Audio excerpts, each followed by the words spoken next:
Welcome back, everybody. Third and final period, not of the game, but of the season.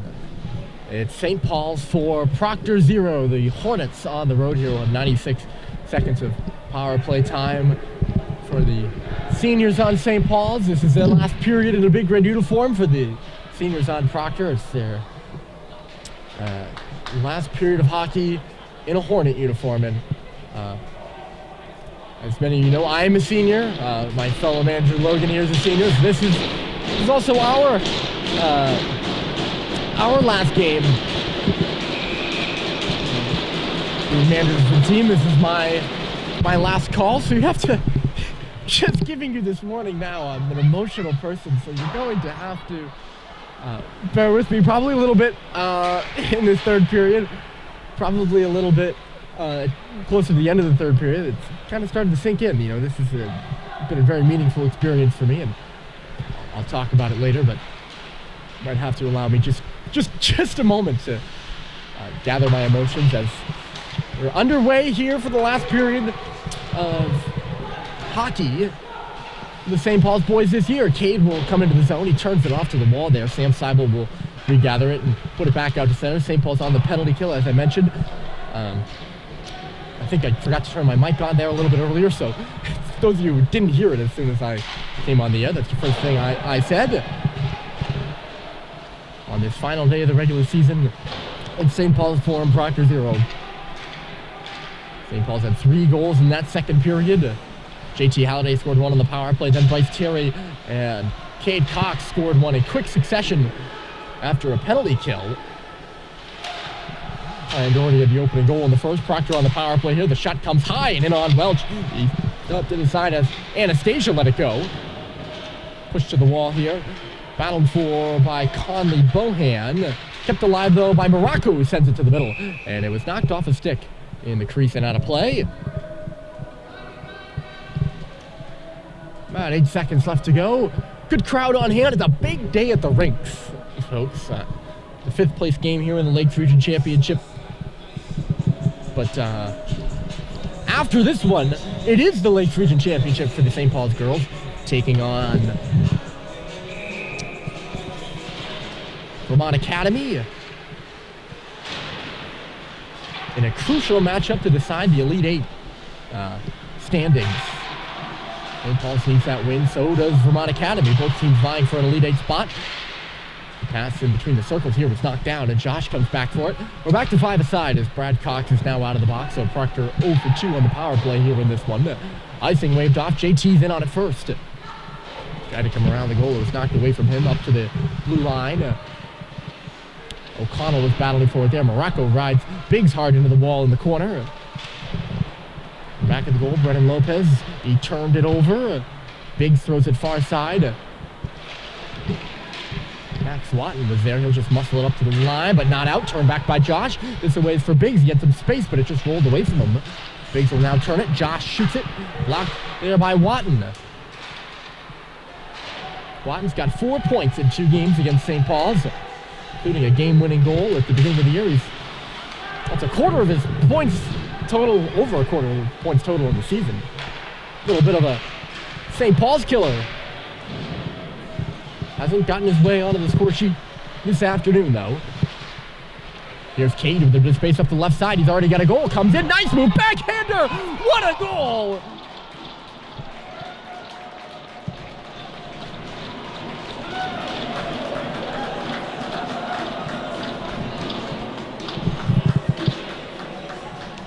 Well, that's the first shot Caden Pasqualone sees here in the third.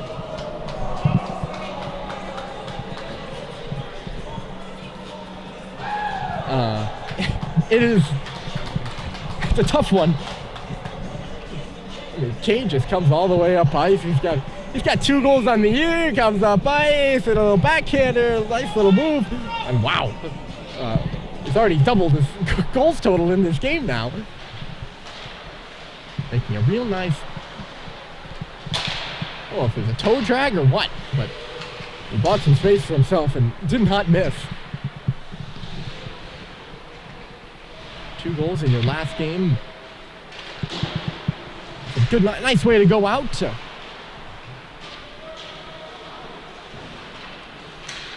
There's Jake Sullivan coming up and ahead. On the right side, Sullivan will take it for a skate himself. Now it's 5-0 St. Paul's. They put themselves comfortably ahead here. As Sullivan sends one over the front of the net, blocked down. And sent back out to center by Anastasia. Pass back to Sullivan here. So maybe this game won't end in fireworks, but it will end, if this result holds, in a nice manner for St. Paul's, who down the stretch this year has been pretty good. I know their strength of schedule in the last, this puck's knocked down by a high stick, neutral territory by Proctor. The strength of schedule down the stretch, perhaps not the most difficult, but St. Paul's lost, I believe, 7 in a row between the middle of December and the beginning of January. They went 1-6 in December, 2-5, 2-5-1 in January. But here in February, they're 5-3, and they're 6-4 in their last 10 games. So a nice way, some positive energy around this St. Paul's team that in the middle of the season, it just felt like they couldn't even buy a win. And leading in the last game of the year, 5-0. Here's Brad with the shot. And it's deflected away by Caden Pascal, who's in. He's the third goalie to play for Proctor. Coach Mike Walsh. It's tipped in front. Terry will tuck it in. It's his second goal of the game. Seibel had the shot. Terry picked up the rebound off Pasqualone.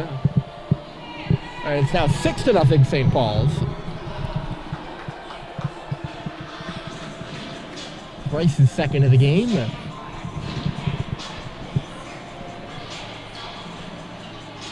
And as I mentioned, for Proctor, they're a young team.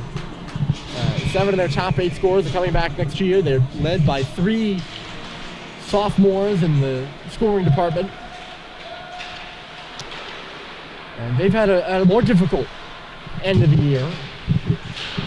It seems to be, I don't mean this maliciously, but it does seem to be a bit snowballing here, although Morocco knocks one in behind Cal Welch.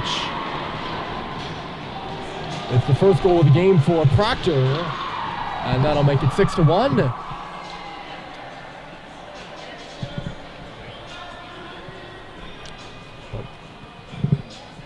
Coach Walsh is getting all his goaltenders in. They've all played in this one. Shapiro started.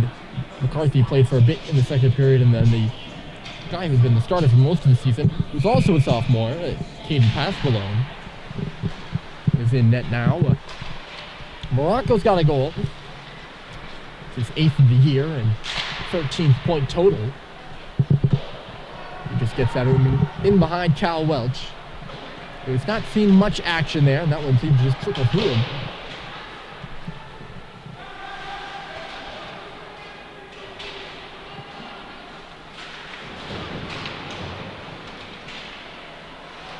It's 6-1. In case you're just joining us, St. Paul's has put up 3 in the second and 2 here in the third on their last day of the year.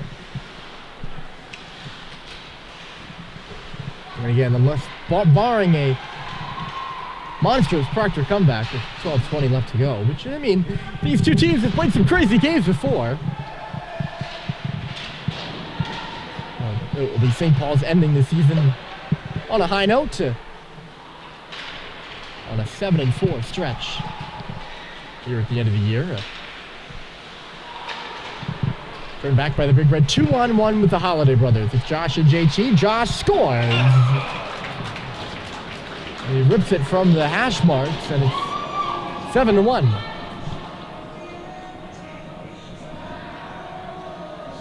And St. Paul's will use the opportunity to make a goalie change themselves as Rocco Bryant will come in.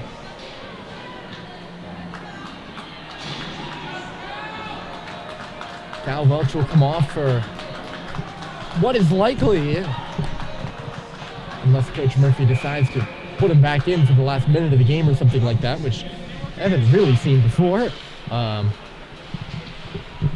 be his final time on the ice for St. Paul's.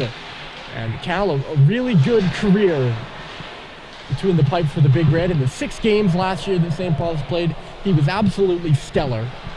Something like a .940 save percentage. And this year, on a team that was allowing, as Ong picks this one off, he's going to come up with a head. Henry Ong has some speed trying to cut to the goal, and it was knocked away from the middle of the ice. Lopez sends it back to the middle for Panano. And Panano just going to get a jab at it. On a team that struggled defensively for much of the season, specifically the first 2 months.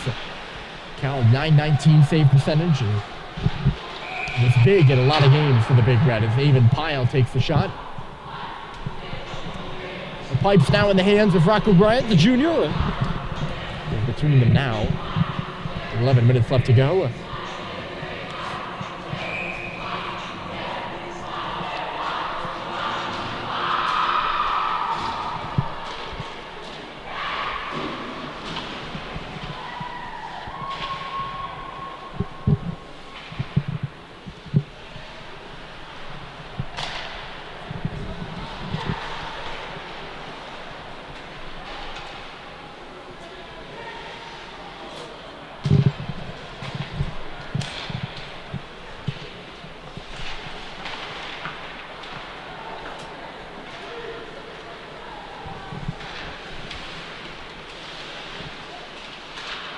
Score!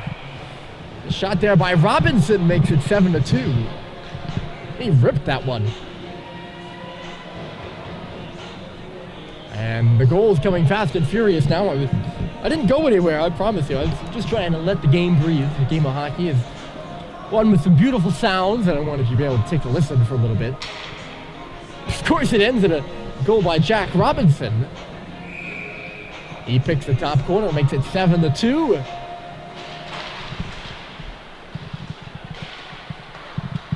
You know, this game very reminiscent with all the goal scoring of one last year that was played in the fall. Just a preseason scrimmage.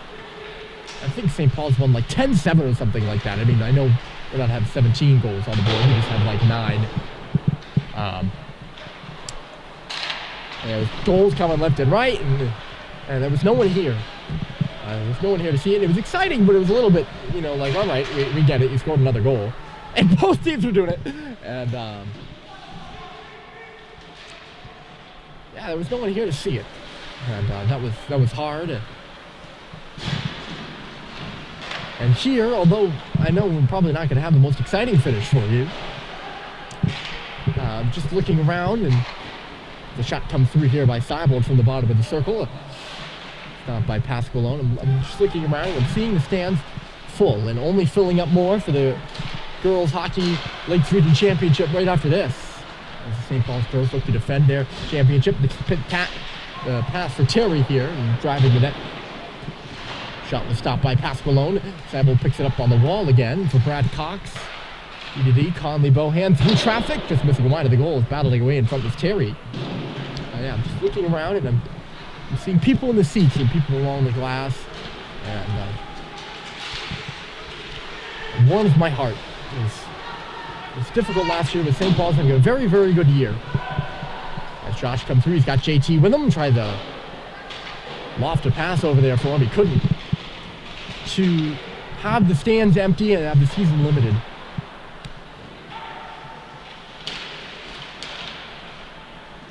And it's just great to see people back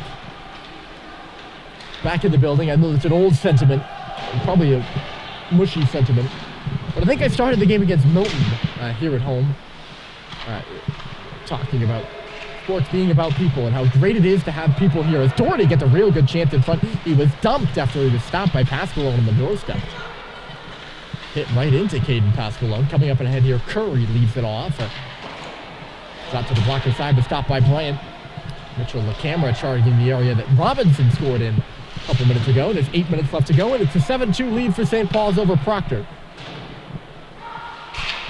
We're up 4-0 after 1, or 4-0 after 2. 1-0 after 1. And now leading by 5.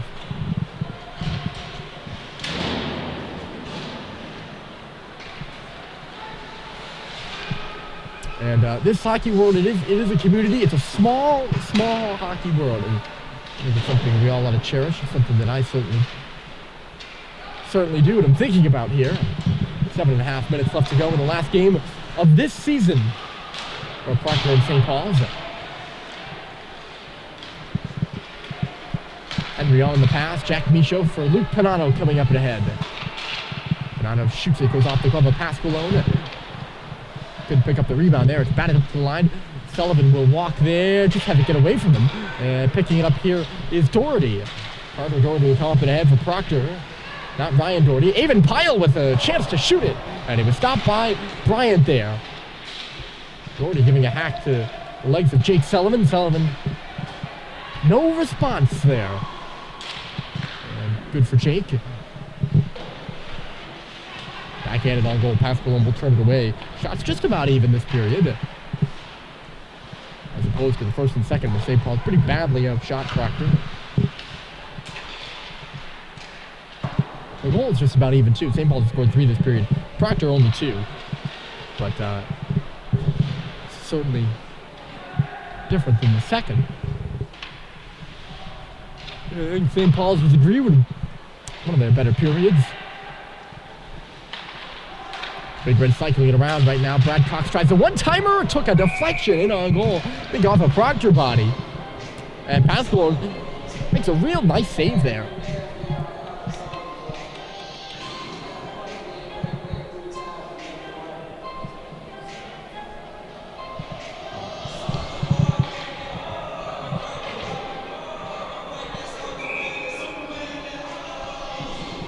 Last I checked, Belmont Hill was leading Westminster 1-0 in a game affecting the Elite Eight. Tipped in front for Roberts and a save. Grady picks it up behind the goal now. Roberts.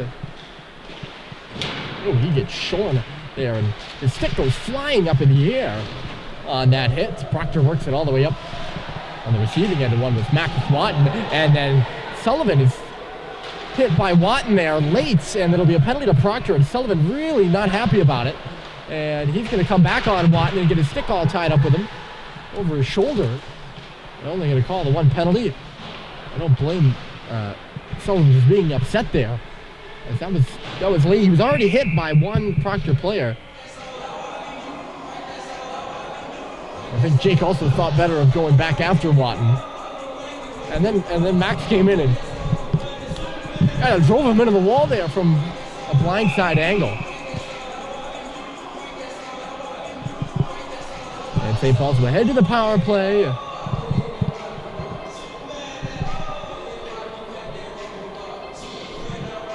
And they're going to call a timeout here. I'm not sure if this is St. Paul's calling a timeout. I think we just settled things down here, but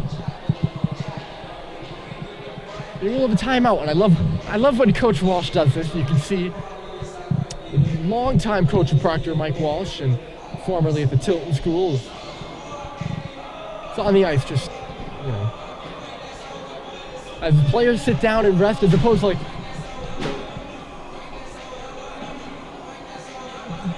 letting them stand and rest. He lets them sit, rest, comes on the ice himself, talks it over. Just, I don't think it's any tactical conversations going on in either of the huddles right now. It's more about emotions. With 5.5 minutes left in the season.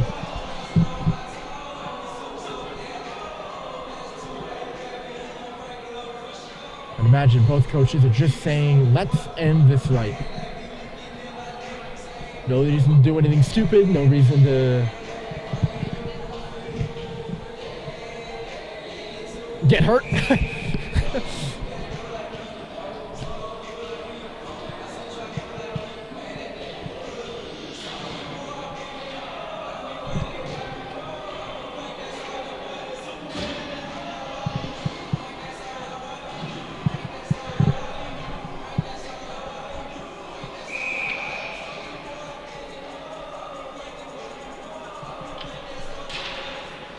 And now they break huddle. So with St. Paul's on the power play, they have Panato, Ong, and Michaud out there with Sullivan and Cade. And Cade takes the puck here. He's got Ong in front of the net. Thought better of shooting it. Sullivan now. He'll rip one to the front of the goal. Ong was there hunting around for that rebound. Two seniors and junior up front for St. Paul's, and 2 seniors on the back end. Ong, Micho, and Panato, all newcomers to the team this year. Hard workers, and really, to be quite honest with you all, just really good kids. And it's been fun to watch the way that they've played down the stretch here, because they've played quite well for this St. Paul's team. And they've been at the heart of quite a few of those 6 wins in the last 10 that I was talking about earlier, which is about when they were put together. They're about put together at the beginning of February, and St. Paul's has had a good month since then. This one ricochets off Panato in front of the goal, and it's just cleared down ice. So big shout out to those 3 for the good energy that they bring and have brought all year. And it's hard not to root for those guys. As Henry Ong comes into his own, 4.5 minutes left to go. And a minute left to go in the penalty to Watton for hitting the guy with the puck right now. Sullivan attempted to skip over his stick. And I think there was just a bit of jousting going on in front of the net. And I guess Panato is going to get called for a penalty. I don't really see how. I guess he's going off for a cross check, and so is Gwatkin. Okay.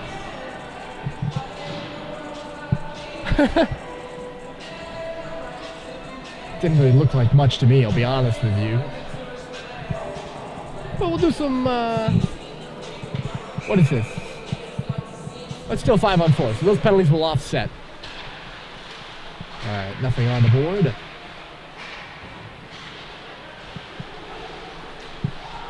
Neither of the players seem too upset. I'm going to say that puck came out at the line. Conley Bohan is disagreeing. I tend to agree with him. It didn't really look like it came out. Terry had a good chance at the side of the goal. Wasn't allowed to get it on, though, because the whistle was blown just at that point.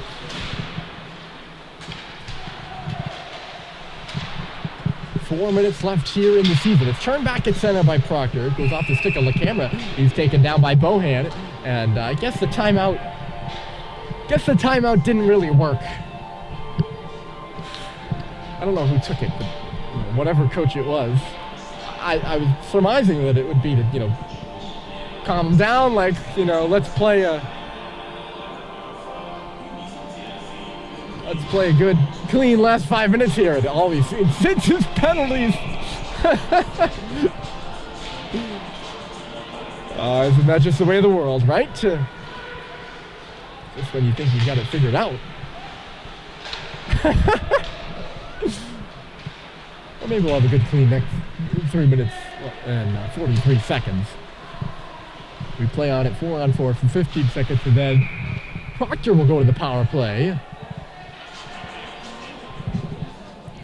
A little late cross check to the back of Josh Halliday by Trey Chicory, nearly landing him in the box, but the referees, I think, with a bit of whistle fatigue.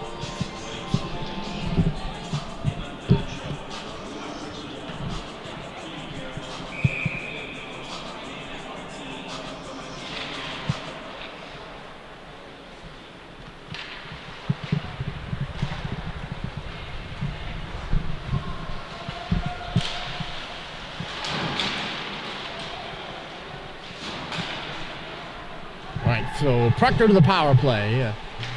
Short-handed St. Paul's come up to the head. Doherty couldn't thread the needle there. And they'll reset, looking to get their third goal on the board, perhaps. Not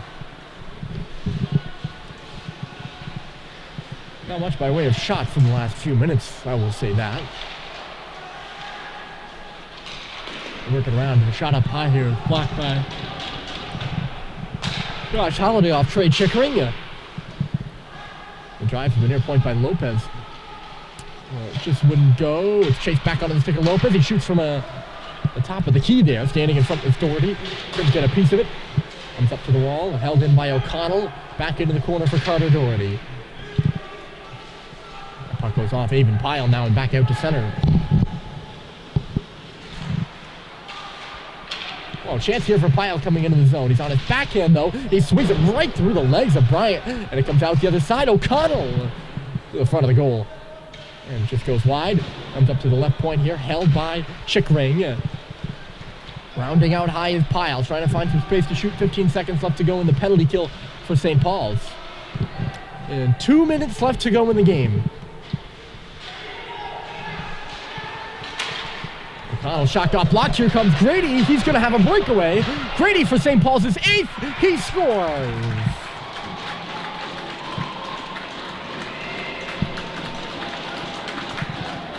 It's an even strength goal for Matt Grady just after the penalty kill.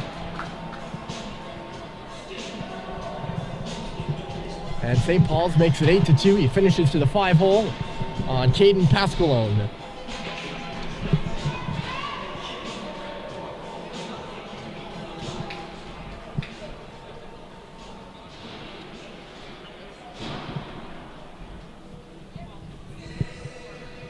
And Matt Grady, who will be back next year for the Big Red. A center iceman, perhaps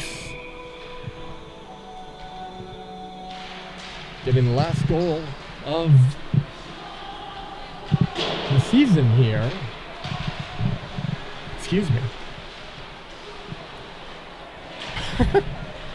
Falling in the back of the goal there. There's a Fickenshire, look out. Kerr trying to center it.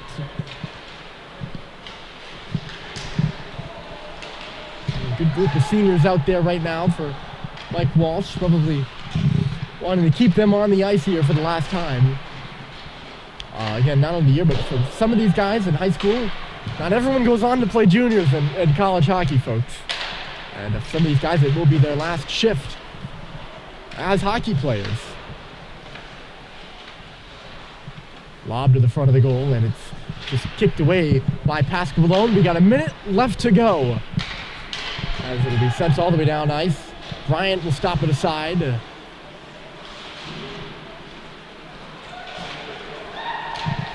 Picked off the wall here by Watton. He centers. Grady hits a man hard. Is to the front of the goal. And stopped by Morocco. And the clock will stop with 48.3 seconds left to go.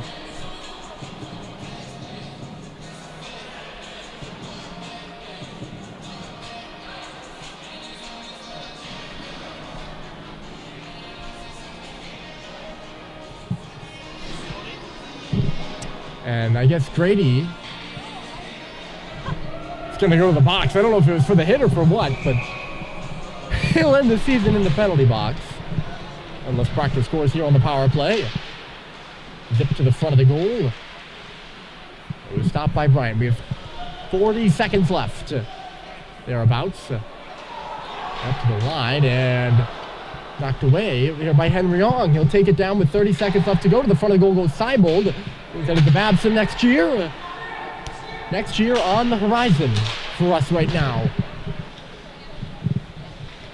20 seconds left, and it's just corralled down the ice by St. Paul's. 15 seconds left to play here in the hockey season. The 2021-22 season for Proctor and St. Paul's. One last rush for the Hornets, perhaps, as Watkin comes ahead. And there is the horn. Season over and in the books. St. Paul's moves to 9-15-1 to end their year. And Proctor ends it at 8-15-0. Your final score here is St. Paul's 8-2 over Proctor. Well, I guess I can't just, say goodbye, because that would be too simple, right?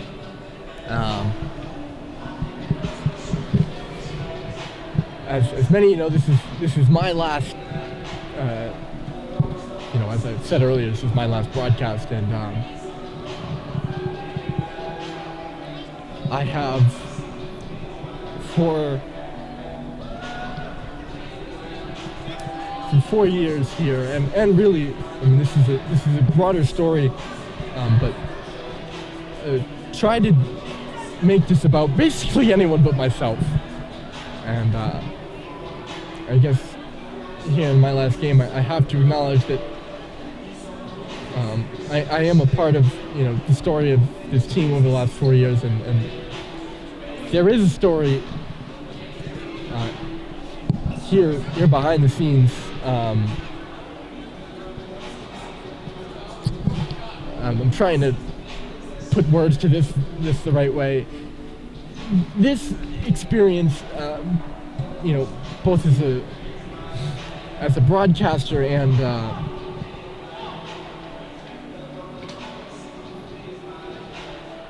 as a manager for this team, it's been one of those meaningful experiences that,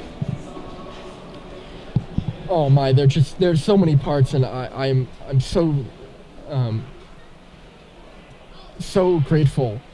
I'm only 18 years old, right? But this has been one of, if not the most meaningful experience of my young life, and I think we're truly blessed in this life if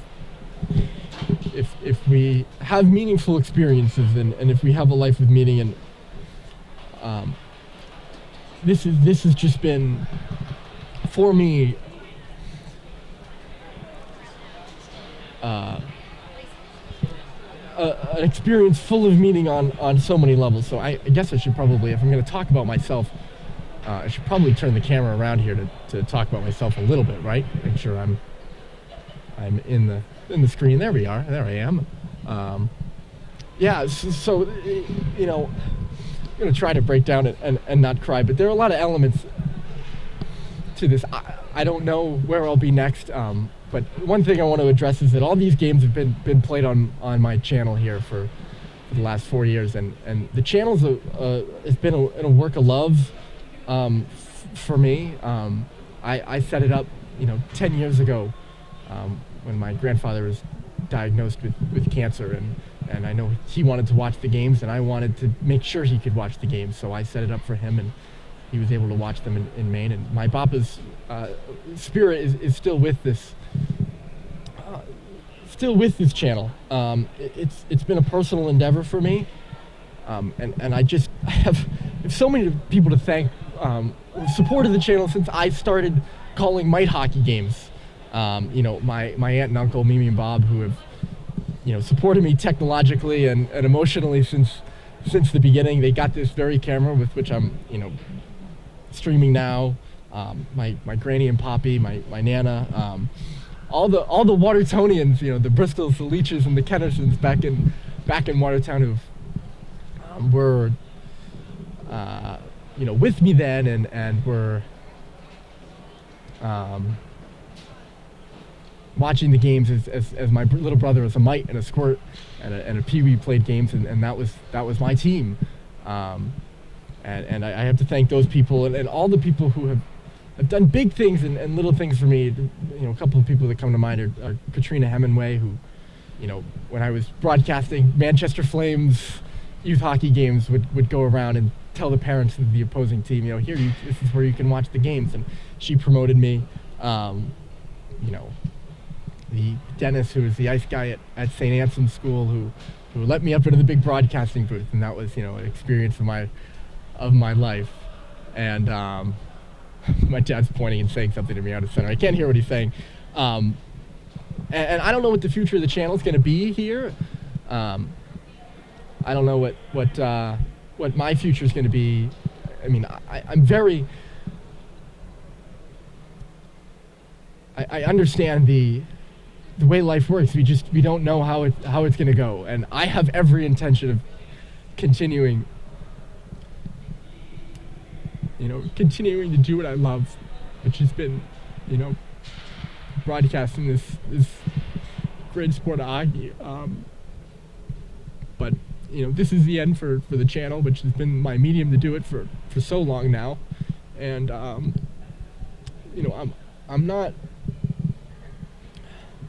I'm not remiss to say that I might never get to do it again. I know I will, and I have every intention of doing so. But thank you to those who supported me since I was calling sport games and mite games. I appreciate that. Feel free to unfollow the channel now. It's probably not gonna be home to anything anymore, except for some family videos now and again. But I have to address that. I have to address all of you who've been listening through all that time. Sorry, I told you I'd be emotional. The other thing, I got to talk about prep school hockey. I've grown up around it.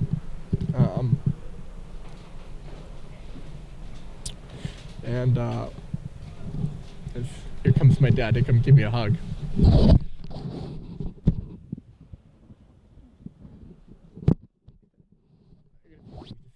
talk to you in a minute, all right? Love you. Great job, Ryan Murphy. I've because of that guy, I've grown up around prep school hockey, and I remember back in, I think it was 2015, Tom Pratt, who was the coach at NMH at the time, and it's like, yeah, NMH has got this new cool thing called live streaming, and Coach Murphy, we know your son likes to do the games, and it'd be cool if he could come up and ride the bus. So I rode the bus with the Taft team to NMH, and Taft got spanked 6-0. But that was my Super Bowl. That was my Stanley Cup Finals that game, and I've actually been calling 8 years of prep hockey games since then. It's been 8 straight years I've done at least a game, and it's led me here to prep hockey at St. Paul's. So I will always love prep hockey. It's special. There are a bunch of announcers, Jake Klein at Loomis and Pat Dallahan at Avon, who are also prep hockey broadcasters who do an unbelievable job. And I know they'll be calling Loomis versus Avon tonight at 6 p.m., which I recommend you go and watch that. It'll be a terrific broadcast and a terrific game. So they know just as well as I do how special prep hockey is.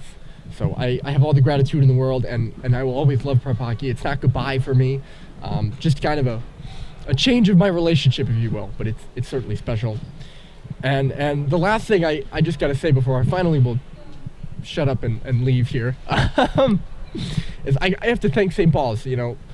They've supported me for the last 4 years. Thanks to the players for putting up with me. This has been a learning experience for me. I failed a lot. My first 2 games as manager of this team, I was counted on to do 2 things. One was to provide video, and the other was to provide commentary. My first game was at Brewster, and I didn't plug my mic in, and nobody could hear me announcing. In the second game, I forgot the tripod, and for most of the game at Tilton, I was just filming the roof because I didn't know how to hold the camera right. So my first game, I was asked to do 2 things, film and broadcast, and I could do none of that. So I appreciate their patience with my failings, for putting up with me. I know I've probably said something wrong or insulted them or their families at some point in my 4 years here, and I have all the gratitude in the world for them allowing me to learn, and for all the relationships that I've been able to build with them. It just wouldn't be the same. Thanks to my buddy Logan here, who's off screen, but took a chance on me as a kid from Georgia who just doesn't really know hockey, and rode the bus with me for the last 3 years and let me teach him about the sport, and it's just been best friend a guy could ask for. All the folks in the athletics department, Mr. Smith, Mr. Muther, who also took a chance on me when I came in and said, this is what I wanted to do, and he's like, all right, you got to prove it. And I hope I have. And Mrs. Stoddard, who's been an amazing friend. So I'm grateful to all of them. And just to St. Paul's Hockey as a program. It's always spoken to me. It's personal. I've always believed that I've meant to be here. So to be able to call these games for the last 4 years for this program, which I've loved so much and have engaged with so much behind the scenes, it's been a privilege. My mom, I mean, I know these are people I'm going to see later, but I need you all to know publicly, this whole operation with St. Paul's Hockey doesn't go on without my mom. She's the MVP, and she is just my one of the best people in this life. I'm so grateful for her, and I feel like you all should know that she she is special, and she makes all this happen. In my family, this team is a family, and has been for the last 4 years, very family based with my dad and I and my mom. And the last thing before I go, Dad will hear this later, but thanks to Dad.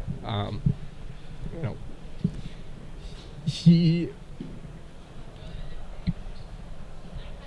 introduced me to the sport, which I love so much. And for quite a while, I was accepted to St. Paul's, and I didn't really want to come. I didn't think it was the right place for me. Obviously, I know now that it was, and is. But the real reason that I came was to work with him and be with him, because I knew that was once in a lifetime opportunity. And by God, I'm glad I took it, because being able to work with my dad and be with my dad for the last 4 years has been a privilege of a lifetime. He's a man I admire so much. So thankful to him, because I wouldn't have landed at St. Paul's without him. And it wouldn't have been as great a journey as it has been without him. So this is good night for me. It's not a goodbye, it's a see you later. I'll keep all of you, my listeners, updated on what I plan to do. It's not the end of the book. It's just a turning of the page, and thankful for all of you who have tuned in and listened. So with that, I'll let you have a look at the rink. Your final score is St. Paul's with an 8-2 win over Proctor to finish their 2022 season. The girls team will have their Lakes Region Championship game against Vermont Academy right after this. If you're looking to watch that, go over to the St. Paul's Athletics page. Thank you from the bottom of my heart. If you've tuned in at any point in the last 40 years of St. Paul's hockey, 8 years of this channel, whatever it may be, thank you for tuning in. And goodbye and good afternoon.